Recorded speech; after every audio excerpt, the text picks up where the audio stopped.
L-għadda li kien ippubblikat ir-rapport tal-inkjesta tal-imħallef Michael Mallija reaġixxew persuni li jissemmew fir-rapport ordnat u ppubblikat mill-Uffiċċju tal-Prim Ministru. L-Ekspettur tal-Pulizija Daniel Zammit kien kritiku tal-inkjesta. Inkjesta li qalet kif l-aġir tiegħu kien wieħed ċensurabbli, fost oħrajn minħabba rabtiet ta' negozju ma' qarib tal-akkużat bl-omiċidju ta' Neville Baldacchino li seħħ f'Diċembru tal-2008. Fost l-oħrajn l-istqarrija affirmata minn żewġ avukati ta' Zammit tgħid li fl-investigazzjoni kontra Stephen Caruana, Zammit kien wieħed minn żewġ spetturi li mexxew l-investigazzjoni u l-prosekuzzjoni u għaldaqstant ma kienx il-każ li Daniel Zammit ħa xi deċiżjonijiet waħdu sabiex jipprova jgħin lil xi ħadd.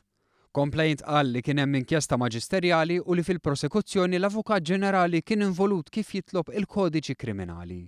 Tinota wkoll li t-teħid ta' swabs jew kampjuni saret mill-Avukat Ġenerali u mhux minn Zammit biex itawwal il-proċeduri. Zammit iddikjara li fl-ebda ħin ma naqas fl-operat tiegħu u mkien ma kiser xi proċeduri legali. Dwar il-kondotta etika Zammit qal li s-semmijiet tiegħu li kellu f'kumpaniji privati kienu interessi f'kumpaniji li qatt ma kienu għamlu xi negozju.